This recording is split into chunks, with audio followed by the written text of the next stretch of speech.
திருச்சி துவாக்குடியை அடுத்த அருள் தரும் ஒப்பிலா நாயகி உடனுரை அருள்மிகு திருநெடுங்களநாதர் கோவிலில் 12ஆம் ஆண்டு சம்வஸ்தர அபிஷேகம் வெகு விமர்சையாக நடைபெற்றது.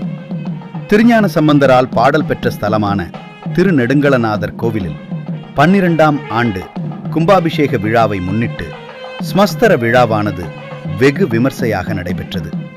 வண்ண மலர்கள், பட்டு வஸ்திரங்கள், ஆபரணங்களால் அலங்கரித்து வைக்கப்பட்டிருந்த மகா கும்பங்கள் முன்பு சிறப்பு மகாயாகம் நடைபெற்றது. தொடர்ந்து அனுக்ஞை விக்னேஸ்வர பூஜை, புண்ணியா வாகனம் உள்ளிட்ட பல்வேறு சிறப்பு பூஜைகள் நடைபெற்றன.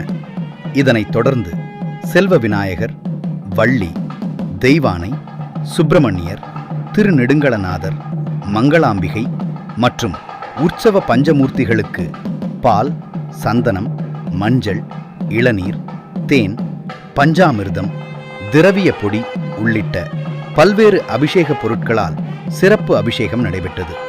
இதையடுத்து மங்களவாத்தியம், சிவவாத்திய முழங்க கடம் புறப்பாடாகி கோவிலை வலம் வந்து திருநெடுங்களநாதர், மங்களாம்பிகை மற்றும் ஏனைய பரிவார தெய்வங்களுக்கு புனித நீர் கொண்டு அபிஷேகமும் மகா தீபாரதனையும் நடைபெற்றது.